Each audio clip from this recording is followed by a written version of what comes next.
They say she walked into the fog that night and simply vanished. No carriage arrived, no steamship passage used, just a woman draped in midnight blue silk, stepping alone into a silence so complete it swallowed her whole. That was December 1st, 1884.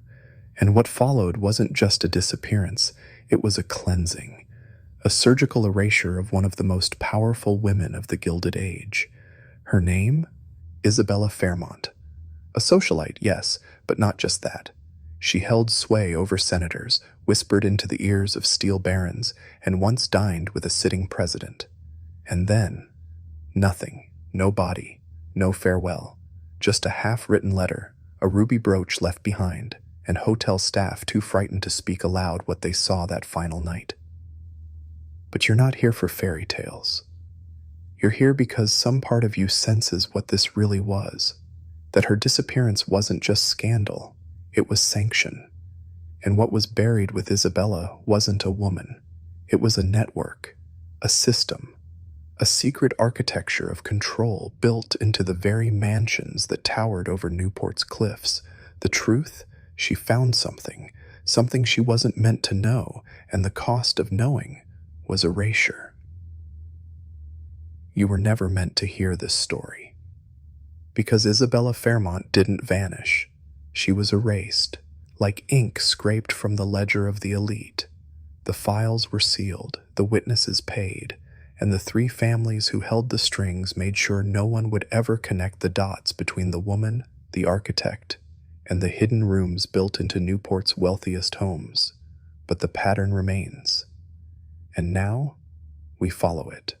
What you're about to hear may change how you see not just history, but power itself. Not all ghosts linger in cemeteries. Some haunt bank vaults, courtrooms, and bloodlines. And tonight, you meet one. Her name was Isabella Fairmont, and her story was never a mystery. It was a warning. You want the truth? Then we start with the rot, not the scandal, not the affair. No. Those were distractions. The real story began when Isabella Fairmont laid eyes on a blueprint. Not just any blueprint, one drawn by Jonathan Pembroke, a man who arrived in Newport under the guise of an architect, but whose work told a different story if you knew how to read it. Hidden compartments, hollow walls, staircases that led nowhere or everywhere, depending on who was watching. These weren't eccentric design choices. They were tools, devices built to conceal, to smuggle, to control. Isabella knew buildings. She had overseen construction at Rosecliff Manor personally, down to the imported Italian marble, down to the orientation of the solarium. But when Pembroke laid out plans for Senator Blackstone's new library renovation, Isabella saw something she wasn't supposed to recognize, a concealed passage running behind the west wall, a space that couldn't be justified by the facade. It was deliberate, and it wasn't the only one. Pembroke's blueprints didn't create homes. They created sanctuaries, vaults, shadow chambers embedded within the architecture of the elite, places where records could be hidden, or people. At first, Isabella was intrigued. Then she was obsessed. She began comparing plans. She paid house staff to describe layouts. She noticed inconsistencies, fireplaces that vented into sealed brick, wine cellars with extra locks, dumbwaiters that didn't reach any known floor. She confronted Pembroke, quietly, behind closed doors. He smiled. And then he began to open up, not because he trusted her, but because he saw something darker, a woman whose desire for truth outmatched her fear. That's when he told her about the network. No, not a name he invented, the name they used, the families, the old money, the blue-blooded dynasties of the East Coast. The network wasn't a club. It wasn't a conspiracy theory. It was infrastructure, embedded in the very bones of Gilded Age America. Men met in private drawing rooms, behind false walls, to decide railroad mergers, suppress legislation, or vanish inconvenient people. And Pembroke, He was the network's favorite kind of architect, one who never asked questions, until Isabella did. And when she asked, he answered. And once he did, she crossed a line she could never uncross. Isabella Fairmont did not fall from grace. She was pushed by families who smiled over crystal goblets while burying rivals under forged documents, pushed by a husband whose empire stood on steel, but whose soul had long since rusted, pushed by a man who claimed to love her, even as he lured her into the labyrinth beneath Newport's velvet curtain. Pembroke didn't just tell Isabella about the network, he showed her. One night in late September, under cover of fog and silence, he led her through a servant's corridor into the mansion of Judge Nathaniel Harrow, a man known for championing moral order in public and laundering bribes in private. Behind the wine rack, through a false wall, Pembroke revealed a room with no windows, no furniture, just ledgers, names, payments, dates, and photographs. Not of architecture, of people, children, women, men in shackles. Evidence, Pembroke said, of debts collected in flesh when money failed. Isabella stood in the room for nearly an hour, saying nothing, just staring, breathing. The next morning, she vomited in her garden. Something inside her broke, or perhaps something that had been sleeping finally woke up. She began compiling, writing notes, creating maps of the mansions that had passed through Pembroke's hands. She marked locations where false walls had been installed, where chimneys didn't draft, where corridors bent into blackness. This wasn't infidelity. This wasn't gossip. This was evidence of something more ancient than wealth, the calculus of control. A shadow constitution written not in ink, but in architecture, blood, and fear. She knew the danger, but she also knew the game. So she played it, smiling at galas, donating to charities, sending thank you cards to the wives of men she now believed were murderers in tailored suits. But her eyes had changed. The servant saw it first, that faraway look, that haunting silence when she thought no one was watching. She wasn't planning an affair anymore. She was planning a revolution, and revolutions, when they begin in marble corridors rather than muddy fields, require one thing above all else: silence. Because when a woman of Isabella Fairmont's status goes quiet, the powerful start to panic, and panic, among the elite, always leads to blood. In public, she was still the radiant queen of Newport, but in private, she had become something far more dangerous. Isabella Fairmont had become a ledger, a living record of the sins of America's most powerful bloodlines. She kept her notes not in one place, but hidden across multiple locations, stitched into the lining of dresses, pressed behind portrait frames, concealed in the hollow base of a bronze sculpture imported from Florence. She used aliases to send documents to safe houses in Boston and Philadelphia, depositing pieces of the puzzle one envelope at a time. This wasn't paranoia, it was strategy. Because Isabella understood what too many fail to grasp, the elite don't fear exposure, they fear documentation. Whispers die in the wind. But ink is immortal, and Isabella had ink. She began assembling what she called the skeleton list, a roster of names tied to specific architectural anomalies, shipments of unregistered goods, tax-exempt shell estates. She traced investments through dead relatives, linked sealed court records to political donations, uncovered charities that existed solely to shuffle funds out of sight. The network, as it turned out, wasn't built by men in smoke-filled rooms.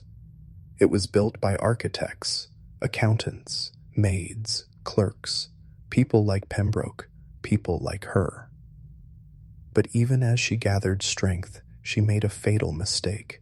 She confided in him. Pembroke, the same man who had led her into the shadows, now stood on the threshold of her undoing. It wasn't a sudden betrayal. It was gradual, slow, calculated. He began asking questions. Where were the documents stored? Had she told anyone else? Could he help organize them, just for safety? She wanted to believe it was concern. It wasn't. It was surveillance. Because what Pembroke never told her was that he too had been watched. The moment he opened that secret room to Isabella, he had marked himself for observation. And the network does not allow leaks, not from women, not from architects, not from anyone. That autumn, as the leaves blackened and the social season thinned, Isabella Fairmont stood at the center of a machine that was awakening, not to punish her, to erase her. The first sign came as a whisper in the garden. Her favorite housekeeper, Margot, a woman who had served the Fairmonts for 23 years, vanished overnight. No notice, no resignation, just silence. Her room stripped, her photograph removed from the staff hall, her name never spoken again. Isabella knew what it meant. Margot had seen something. The second sign was more brutal. A fire at the Ledger House in Boston. Officially, it was blamed on faulty gas lighting, but Isabella had walked those halls. She knew there were no gas lines on the second floor, only cold, locked drawers and fireproof safes. Nothing should have burned. And yet, everything was ash. The third sign arrived on a silver tray. A folded letter, hand-delivered by a boy in a pale gray uniform. No return address, no wax seal, just 7 words, scrawled in perfect cursive. You were never meant to know this. Isabella didn't scream. She didn't cry. She lit the letter on fire in front of the boy, smiled sweetly, and offered him tea. But the tremble in her hands gave her away. For the first time since that night in Harrow's hidden room, Isabella Fairmont was afraid. Not of death, of erasure. Because that's what the network did best. Not kill, not torture, erase. Make it so you never existed, so your birth records vanished, so your portraits were repainted, so your voice, once echoed in parlors and halls, became a mystery in the wind. She had seen it before. In the Van Bristow scandal, where the entire family disappeared after one of them dared publish a memoir. In the Harridan affair, where a senator's daughter vanished after asking what the east wing of her father's estate was really used for. Now it was her turn, and yet she did not stop. She doubled her efforts, sent decoys, duplicated the skeleton list, and had copies buried under headstones, behind mausoleum walls, sealed inside church foundations. She wasn't just trying to survive, she was preparing for war, because if they were going to erase her, she was going to make damn sure they remembered why they had to. The snow arrived early that year. By November, Newport had transformed into a cathedral of silence, white, cold, and watchful. The towering mansions looked like mausoleums, their chimneys puffing like the breath of sleeping giants. But inside the Fairmont estate, Isabella was not sleeping. She was planning. Every night, she rehearsed her escape like choreography, step by step, movement by movement, which stair to avoid because it creaked, which servant to trust, which exit would not be watched. But escape was not her goal. Exposure was. She still had one final move, one last copy of the skeleton list, stored in a place even Pembroke didn't know existed, a hidden chamber beneath the old cathedral in the catacombs once used by the Sisters of St. Thaddeus. No one went down there anymore, not since the scandal in 1834, not since the bodies. But Isabella had the key, a literal key, rusted and ancient, passed to her by an old priest who whispered, "This place remembers, even if they try to forget." That night, she dressed in black and made her way across the frozen city like a shadow. She reached the cathedral just before midnight. The moon cut across the sky like a blade. Her breath came out in quick clouds. She entered through the east transept and descended. The air changed as she moved deeper, thicker, wetter, filled with that sour scent of forgotten things. Candles lined the walls. Most had melted into puddles long ago, but a few still held their shape, like witnesses frozen in time. She found the chamber, unlocked the stone door, and placed the final copy inside a rusted reliquary beneath the altar, beneath what was once the resting place of a martyred nun named Agatha, whose tongue had been cut out for speaking the truth. Isabella paused, then whispered, "They will silence me, but they will never silence all of us." She sealed the chamber, turned, began to climb, and that's when she heard it. Footsteps. Not hers, not echoes. Real, measured, deliberate. Someone had followed her. She wasn't alone. And upstairs, the cathedral doors had just closed.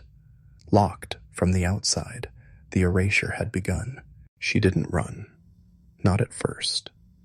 Isabella stood frozen on the cold stone steps, listening to the cadence of the footsteps behind her.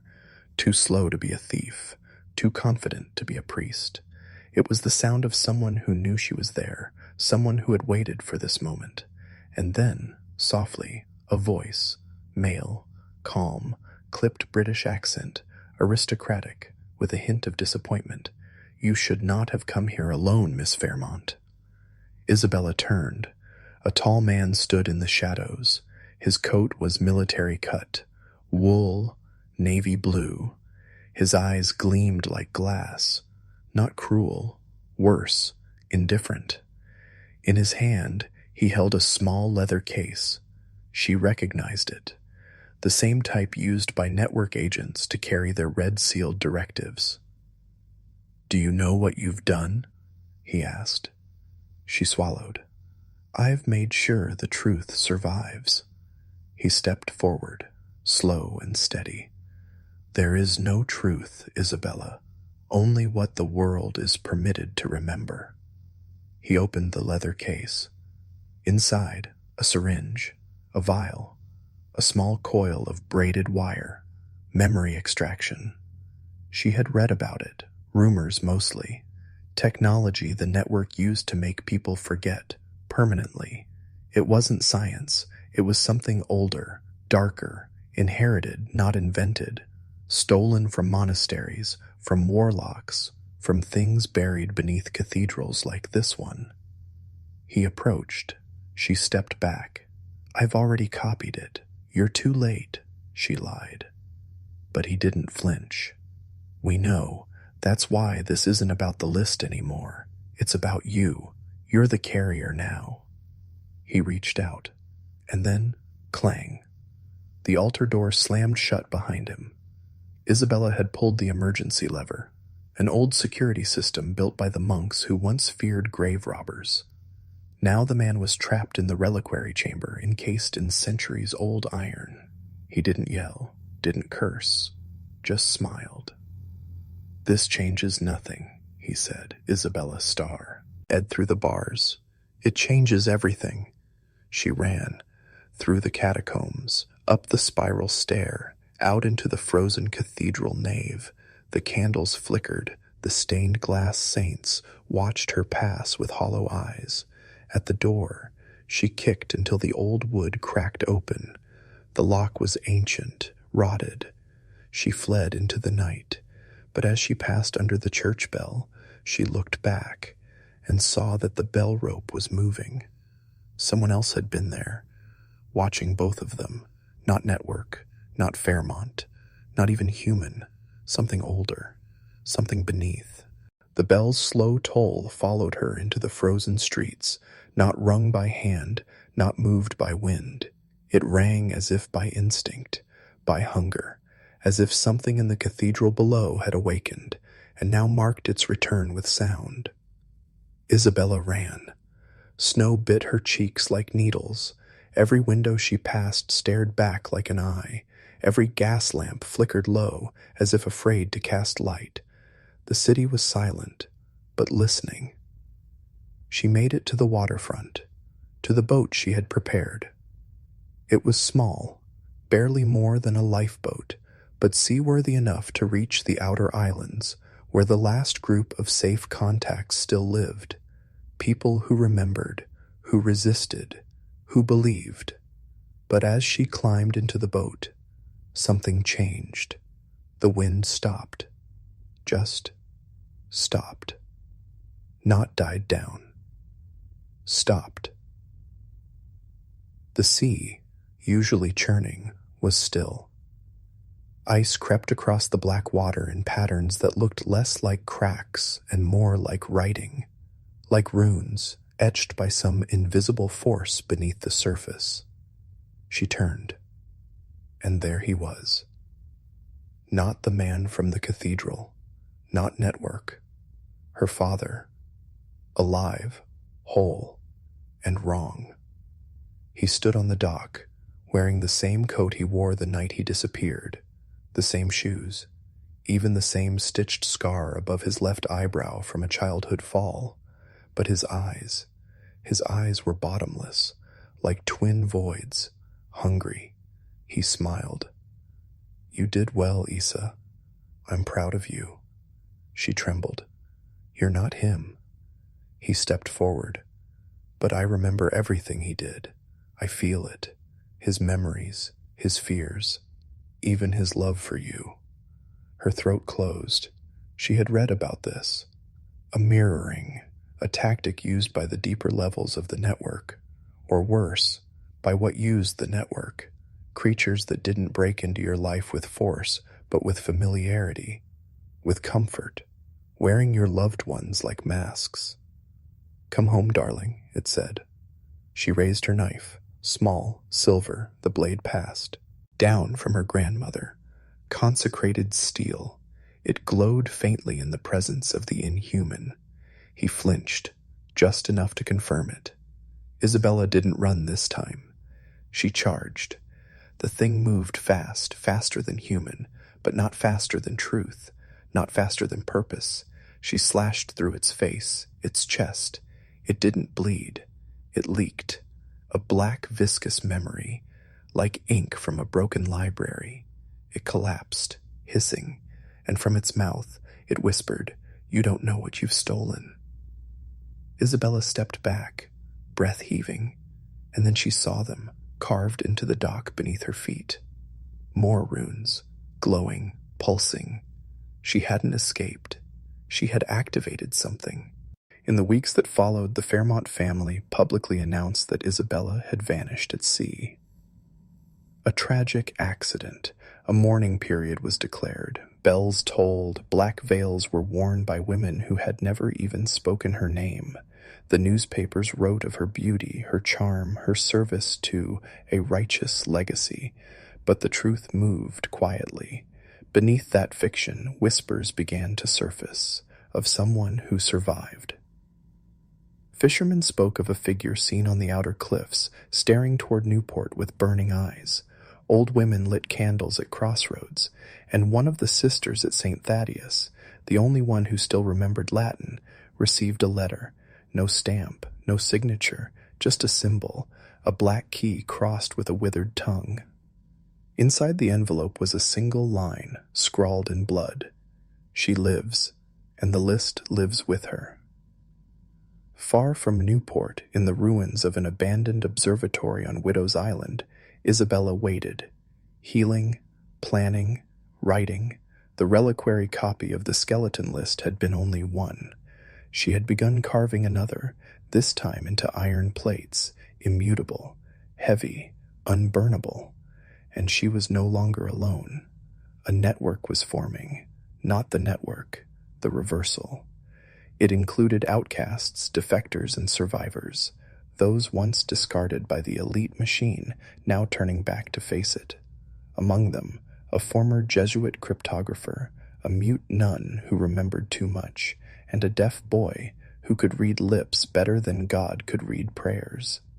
Each had a piece of the puzzle. Each had a reason to burn it all down. But even among them, Isabella remained distant, not cold, just hunted. She still felt its presence, the thing that had worn her father's face. In dreams it whispered, in mirrors it watched. She knew it hadn't died, not really, and she knew what it wanted. The original skeleton list, not the copies, not the summaries. The original, written in a sip. Her so old it predated English, predated Rome, possibly even language itself. It wasn't a list of names.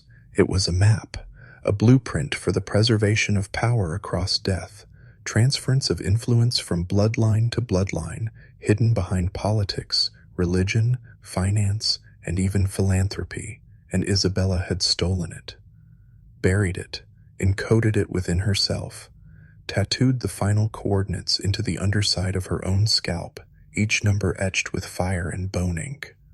So if they wanted it, they'd have to take her head. There was a time when Isabella believed power came from knowledge, but now she knew better. Power came from silence. The silence of the sealed tombs beneath Washington, the silence of the missing pages in the Vatican's index, the silence that echoed after entire bloodlines were erased from public memory, and now she was learning to use that silence as a weapon. In the darkness of Widow's Island, the reversal had begun its work, not with guns, not with riots, but with subversion, tiny corruptions of the machine, a forged baptismal record here, a fabricated genealogy there, the kind of small lies that turned truth to fog. It was slow, but it was effective, because the skeleton list didn't just contain the names of the elite. It contained their vulnerabilities, fears, obsessions, and the things they had sacrificed to gain their place. In one entry, Isabella read about a railroad tycoon who had traded his daughter's tongue for a seat in the Everstone Chamber, an underground tribunal that passed laws before Congress did. In another, a prominent bishop had murdered his twin brother in 1814, and had kept him embalmed beneath his pulpit for over 60 years, believing it was the only way to keep the demons away. Each secret was a weapon, each name a knot in the web. And at the center of it all was Mother. Not her mother, but the matriarch behind the list. She was known only by that name, Mother, older than anyone remembered, rumored to have once served as nursemaid to a king's bastard son. Others claimed she had died in 1766 and was revived through rituals performed inside the original St. Dunstan's Cathedral, now a burned-out library in Massachusetts. But no photo of her existed, only a sketch, carved into ivory, hidden in the lining of the leather codex. Sharp cheekbones, a smile too wide, eyes like bleeding quartz. Isabella stared at the image and knew with certainty she had seen this face before, in the reliquary, in the mirror, even in the eyes of the man who had hunted her. Mother was not a woman. She was a presence, inhabiting hosts, consuming them slowly, feeding on legacy and obedience, and she wanted the list back. Because the list wasn't just hers, it was her vessel. The reversal's first major strike came on a rain-lashed November night. The target, an elite crypt archive beneath a Masonic lodge in upstate New York. Officially, the building was abandoned. Unofficially, it housed the Vitruvian Chamber, a cold vault containing parchment contracts written between American founding fathers and the European bloodhouses that financed them. Some of these documents bore wax seals shaped like human teeth. Others were written in mirror script Latin using gall ink derived from blackened bone marrow. The public didn't know these existed. They were never meant to. But Isabella had studied the list, and she knew the chamber's blueprints better than the old guards who had been raised to protect it. At 2:14 a.m., the lights in the northern wing of the lodge flickered and died. 2 minutes later, a blackout spread across the county, an act of God, the news would say. But it wasn't. It was the deaf boy, codenamed Cicada, who rerouted the power using a transmission tower designed in 1924 by a man who had vanished 1 week after patenting it. The reversal breached the vault in silence. Inside, the walls bled with temperature shifts. The steel shelves pulsed like something alive. And on the central dais, encased in quartz glass, was a list of initiations, the names of all those who had pledged loyalty to the skeleton order over the past 300 years. It read like a murder poem. Senators, CEOs, cardinals, generals, artists, doctors, midwives, surgeons, and children, groomed from birth, trained in obedience, marked behind the left ear with a scar shaped like a lowercase t. The team extracted the documents. No alarms, no deaths, just shadows and purpose. But Isabella didn't leave with them. She stayed behind, alone. Waiting in the dark chamber, surrounded by ancient vows and the ghosts of empires, because she needed to speak. Not to the reversal, but to her. She stood before the cracked ivory sketch on the wall, the only depiction of Mother that hadn't been destroyed, and whispered, "I know you hear me. You always have. I'm not hiding anymore." For a moment, there was only silence. Then the stone beneath her feet began to hum. From the shadows behind the dais, something stepped forward. Not a man, not a woman, but a vessel. And it spoke, in a voice that was hers and not hers. "Child, you were never meant to remember." The thing in the chamber wore a human face. But it wasn't human. Its skin was thin, like parchment dried under salt and heat. Its eyes, milky, ancient, reflective, shifted in color as if remembering too many lives at once. And its voice, her voice, was Isabella's own, slowed down, stretched across centuries of pain. "Come home," the vessel said. "Come back into the fold." But Isabella didn't flinch. She stepped forward, letting the cold from the floor rise through her spine, steadying herself in the presence of something older than memory. "You kept the list hidden because you knew what would happen if the children remembered," Isabella said. The vessel smiled, cracked. "You were always meant to serve, not lead." Behind Isabella, the walls began to pulse, sigils carved in stone reacting to her bloodline. They didn't recognize her. They obeyed her. The list wasn't just a record of names. It was a geometric engine, a living mechanism built to ensure the continuation of a singular force, Mother's force, through families, through power, through obedience. Every bloodline connected through ritual synchronization, every heir embedded with a sequence at birth, one that could be awakened through pain, or betrayal, or fear, and Isabella had felt all three. The vessel stepped forward again.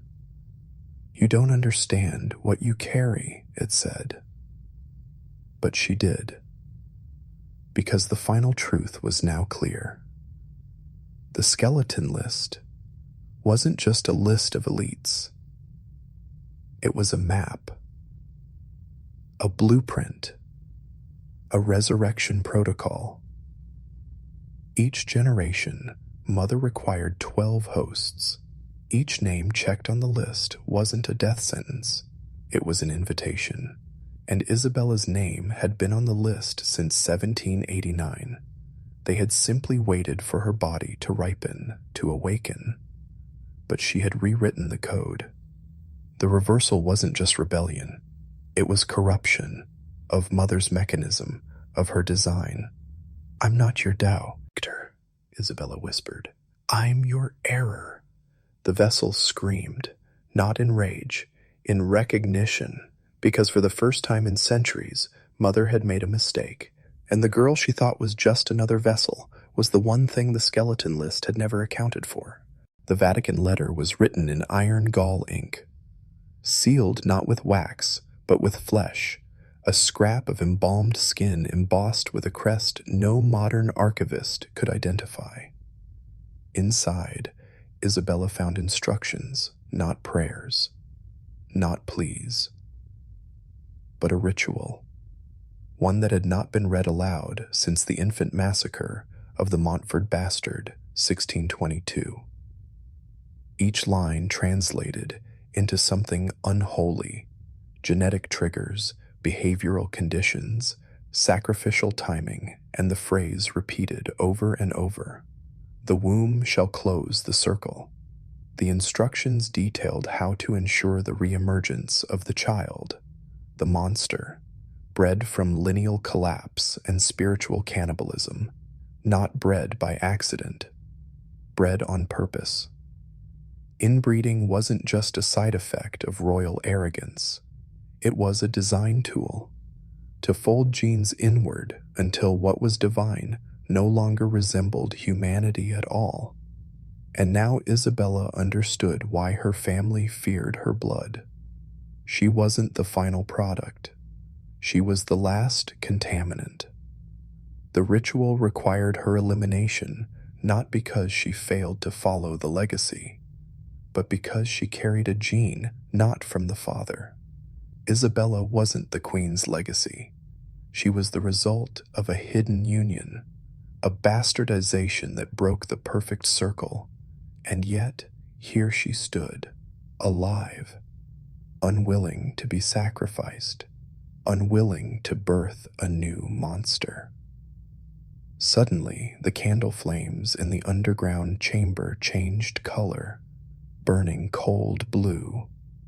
The air thickened. Something moved in the crypt. Not footsteps, something wetter. She turned toward the center dais, where the remains of the first monster lay entombed in glass, and now the thing inside the glass wasn't dead. Its chest, translucent with age and decay, rose and fell, not in smooth human rhythm, but in shudders.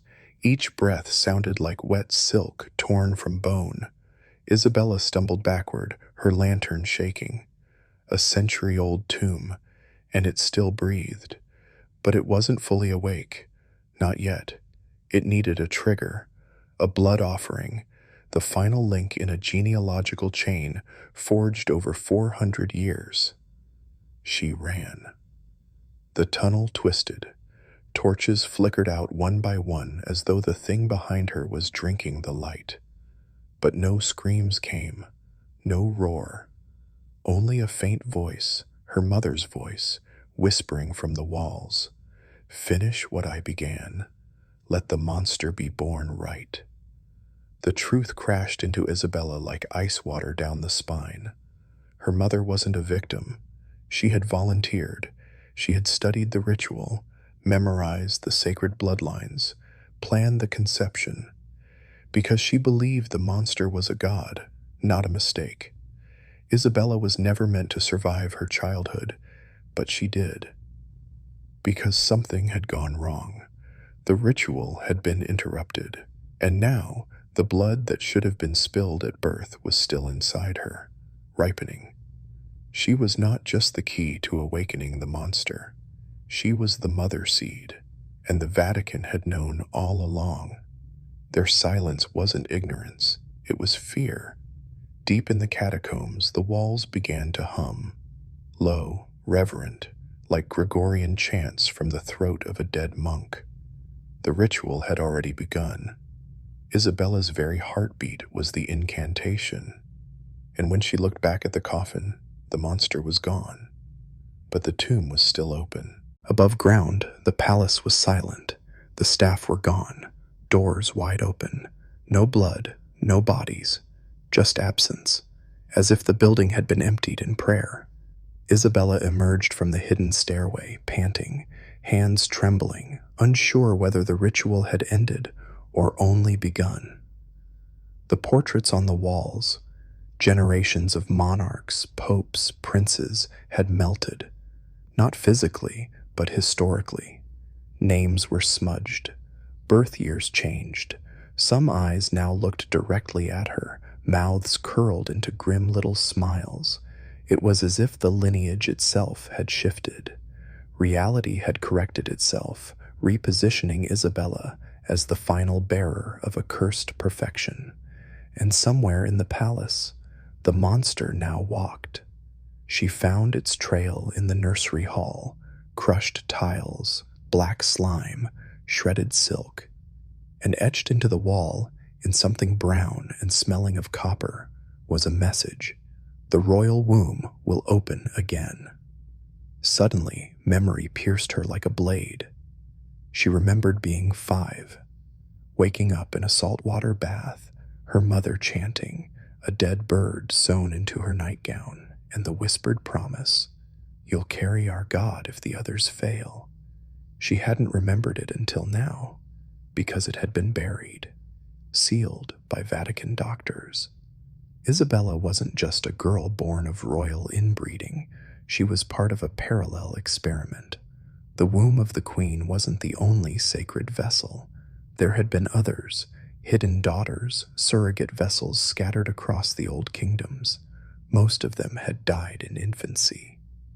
But Isabella survived, because the monster chose her, and now it wanted to be reborn, not through ritual, through possession. Because the monster didn't want to be worshipped anymore. It wanted to wear a face, and her skin was already preordained. It wasn't a monster in the way stories warn children. It didn't drool or roar. It spoke, in clear ancient Latin, and it knew her name.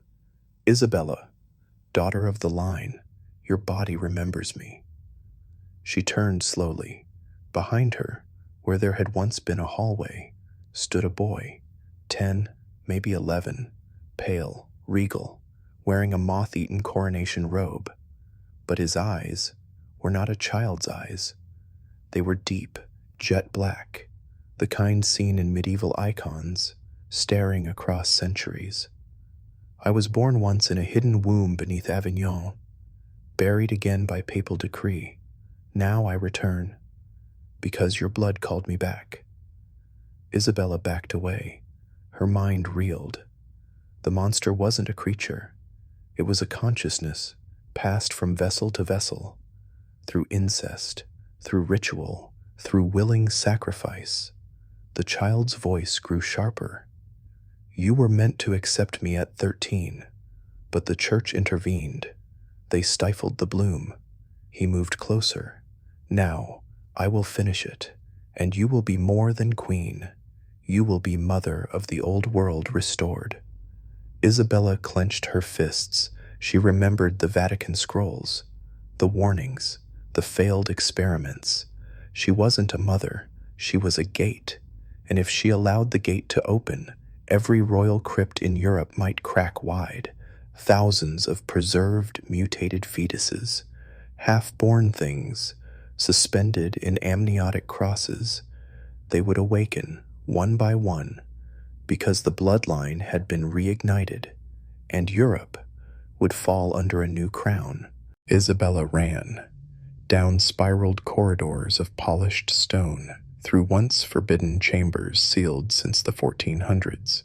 Behind her, the voice of the monster echoed, but it wasn't chasing, it was summoning. The walls vibrated with chanting, not from men, but from bones, the bones of kings, entombed beneath the palace, now humming in agreement. Isabella stumbled into the chapel of the broken host, the one place forbidden to all heirs, and for good reason. It wasn't just a chapel, it was a womb. At the center stood an obsidian altar, its surface slick with preserved royal placenta. Above it hung the crucified child, not Jesus, but a fetus, a replica of the firstborn failure, the monster born of Louis XIII and his cousin priestess, malformed, stillborn, but revered as the first sacrifice. This wasn't a religion. This was a blood cult dressed in regalia. Isabella approached the altar and placed her palm on the stone. It burned. The sigils came alive, veins glowing red. And in her mind, visions. A Spanish infanta birthing a child with gills. A Russian duchess devoured by her own newborn. A Habsburg prince whose heart never beat, yet whose portrait aged with time. The monster was not a singular entity. It was royalty itself, passed through wombs like a virus, mutating, hiding, waiting for the perfect host. And Isabella? She was the final convergence. Centuries of engineered lineage, incestuous design, and occult ritual had all pointed to this moment. Her blood wasn't human. It was a map, one that led not to God, but to the first king, the one cast out of heaven for creating life in his own name. "Finish the line," the boy monster whispered from behind. "Crown me." She turned slowly, and for the first time, felt nothing. No fear, no hope, only blood. Awakening. The coronation began in silence. No clergy, no court, only the dead. Skeletons of former kings, still seated on their ancestral thrones in the catacombs beneath the palace, lined the ancient hall. Each wore a faded crown. Each stared forward, hollow-eyed and waiting. The boy approached the altar, barefoot.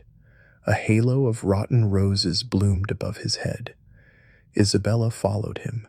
Her hands trembled, but her soul no longer resisted. "Take the crown," he said, "but not the one from the display case, not gold. This one was made of teeth, molars from hundreds of royal infants gathered over centuries, set in a ring of bone, polished by time. It had once belonged to Queen Elspeth of Burgundy, who delivered 9 deformed children in 9 years before throwing herself into a convent furnace." Isabella raised the crown, but before lowering it onto the boy's head, she paused, a flicker of memory. Her mother's last words, whispered in her dying breath, "Never let the blood finish its circle." The circle. She understood now. If the crown touched the boy's head, the circle would close. The ancestral line, twisted by centuries of inbreeding, black magic, and ambition, would become one flesh, one soul, and it would no longer need hosts. It would walk the earth as a single sovereign. The monster would no longer be myth. It would be monarch. Isabella's fingers tightened on the crown. The boy's face contorted, no longer regal, no longer childlike. His eyes bled. His mouth split into rows of teeth that stretched from cheek to cheek. "I am your destiny. I am your blood." But Isabella had seen the truth. To end the circle, she must end herself. In one motion, she hurled the crown into the flames of the altar and stepped backward into the pit below. The palace shook. The bones of monarchs cracked, and the voice of the monster shrieked like 1,000 unborn kings weeping at once. Then, silence. The palace stood still for 7 days. No guards moved, no birds circled, no clocks ticked. It was as if time itself held its breath, waiting to see if the bloodline had truly been severed. On the 8th day, a tremor split the earth beneath the chapel. Not an earthquake, a contraction.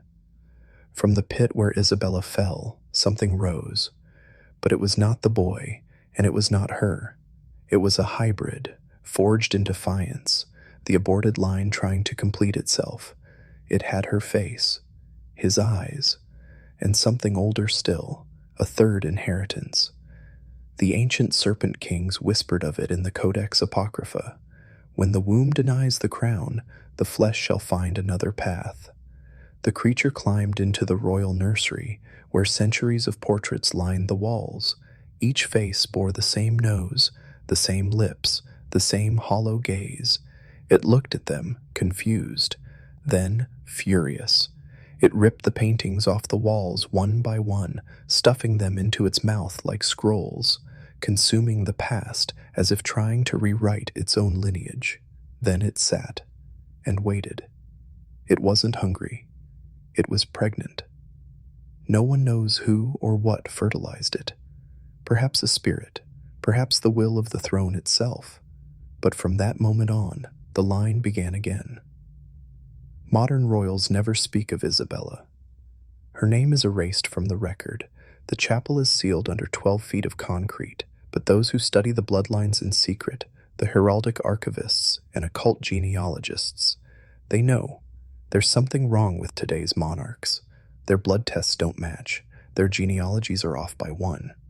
And in photographs, under the right kind of light, some of their infants appear to have multiple pupils, as if they were watching from behind the eyes they inherited. The monster didn't die. It skipped a generation, waiting for another queen, another birth, another circle to close.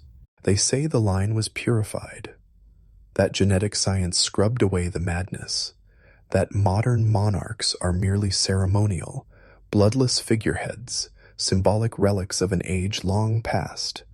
But there are whispers that say the rituals never stopped.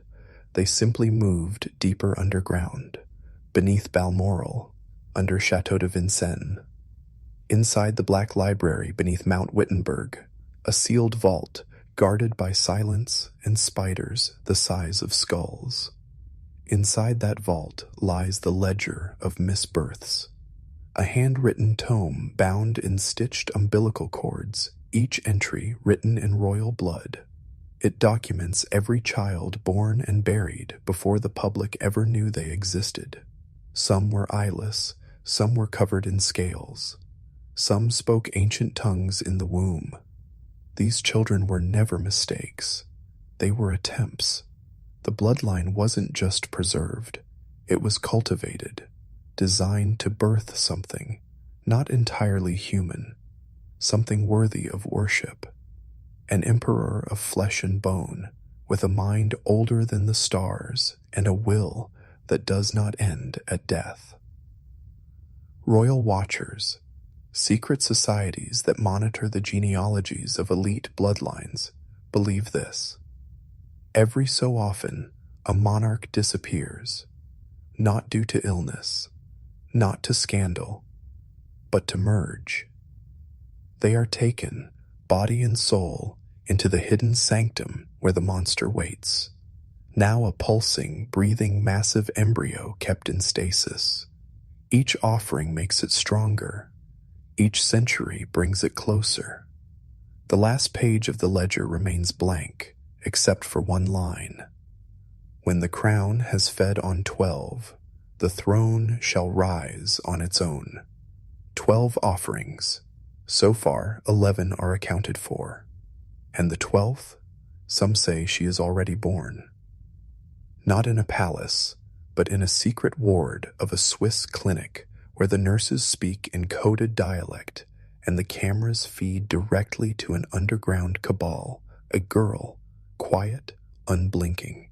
She hums ancien, to lullabies in her sleep, songs no one taught her, and when she wakes, she speaks one name, not Mama, not Papa, just Isabella. The monarchs of today smile for cameras, wave at parades, and baptize their infants in golden basins. But behind their eyes, something watches. Not all their children are shown to the public. Some are quietly sent abroad. Some don't survive the birth, and some are simply never mentioned again. In 2003, a royal aide found a hidden door behind the nursery of an old European palace. It was small, just big enough for a child to crawl through. The passage led downward, deep below the palace into a stone room. No windows, no light, no furniture. Only one thing was found in the center, a crib carved from bone. Inside it, not a baby, a tooth, 6 inches long, spiral-shaped, and warm to the touch. Experts said it was animal, but geneticists tested it and found DNA from every major royal house in Europe.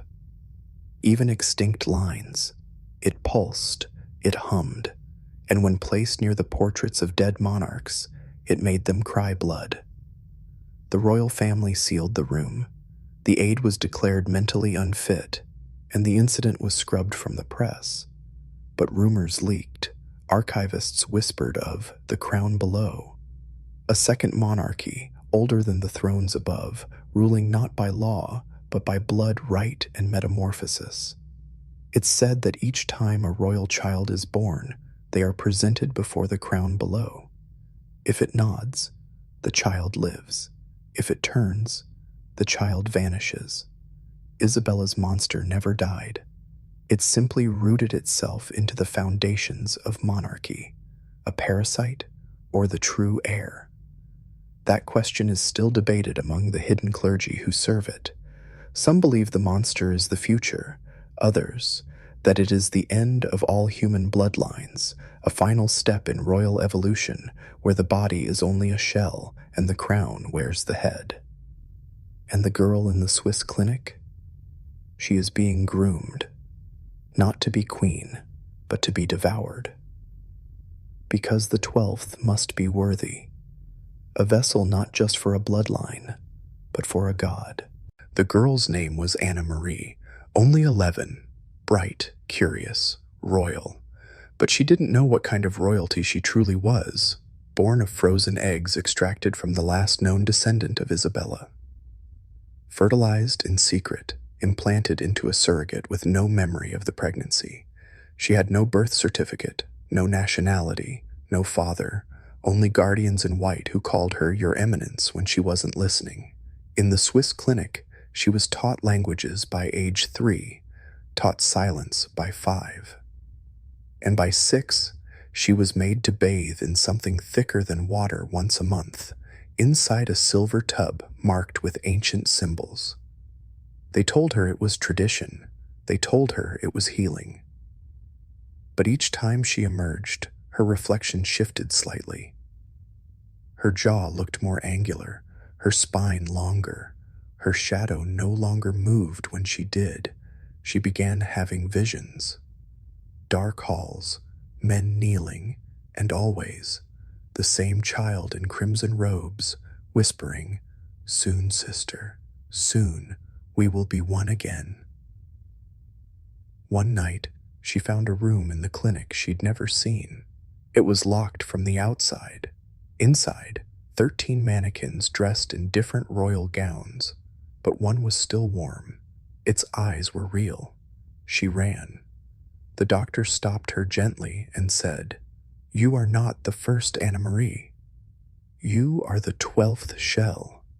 Then he leaned down and whispered, "The monster sleeps, but its hunger wakes. And you, sweet girl, were bred for the feast." It was no longer a question of bloodline. It was a timeline. Every century, the fruit of the inbred line must bloom again. Isabella was only the beginning, and Anna Marie, she was the offering that would make the monster flesh. There is a royal vault beneath the Vatican, not listed on any map. Its key is made of bone and blood, and only one is carved every 100 years.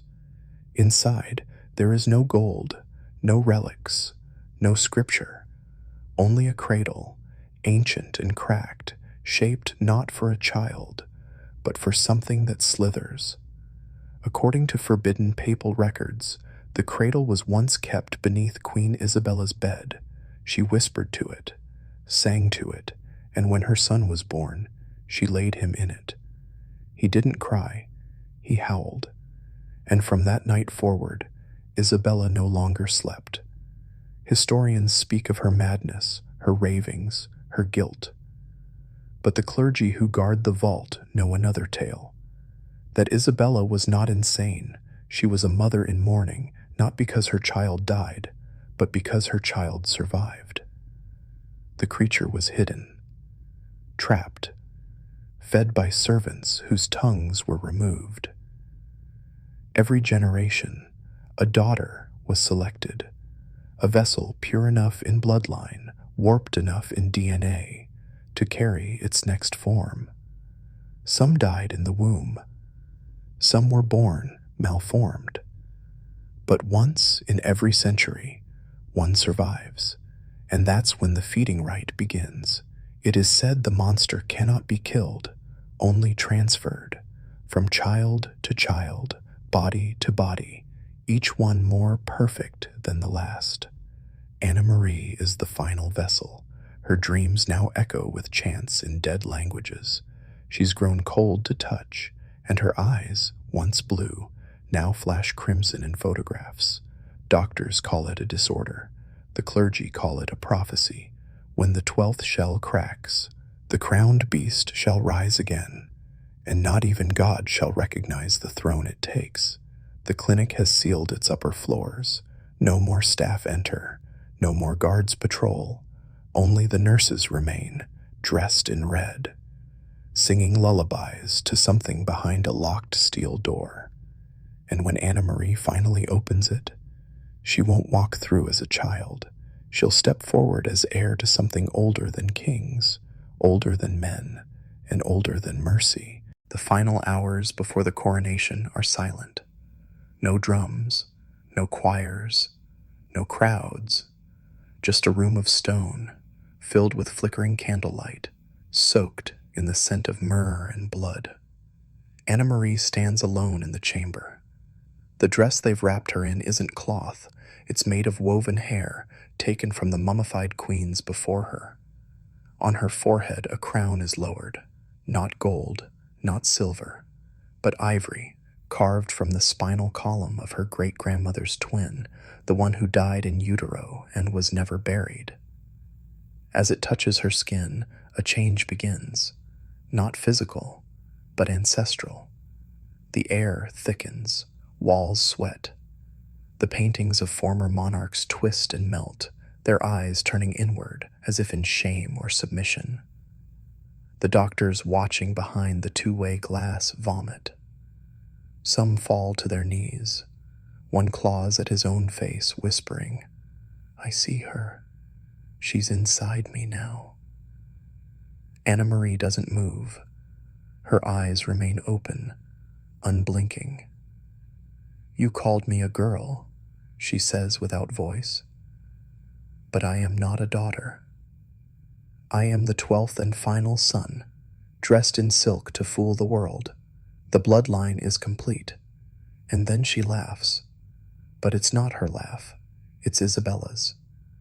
Through her mouth, through time, through every cursed chromosome that survived the centuries, suddenly the lights go out. In the pitch dark, only one sound echoes through the iron halls of the clinic.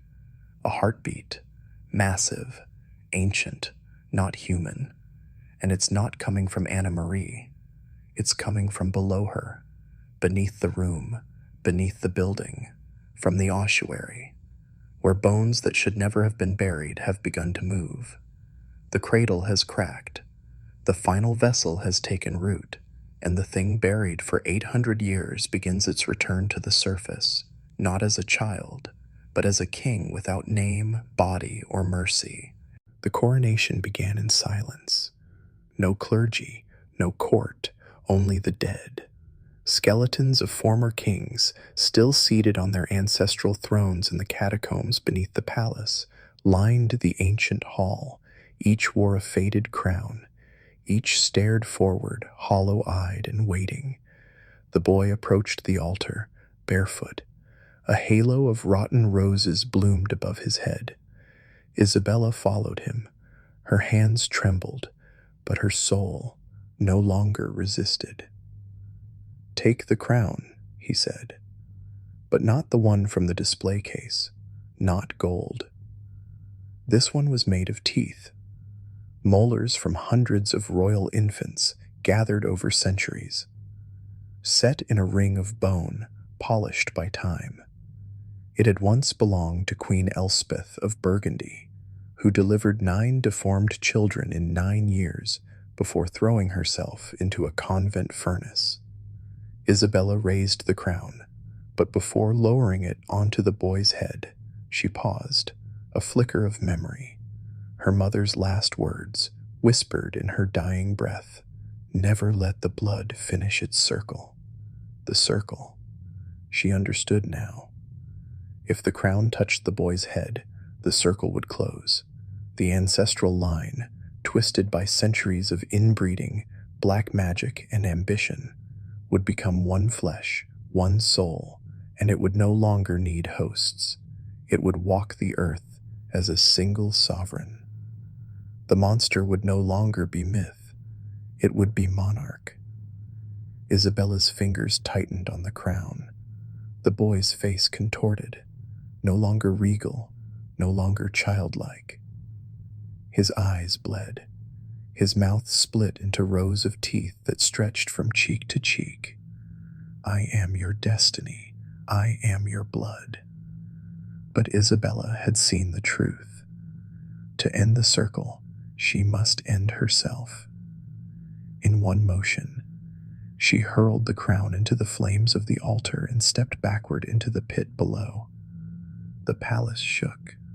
The bones of monarchs cracked, and the voice of the monster shrieked like 1,000 unborn kings weeping at once. Then, silence.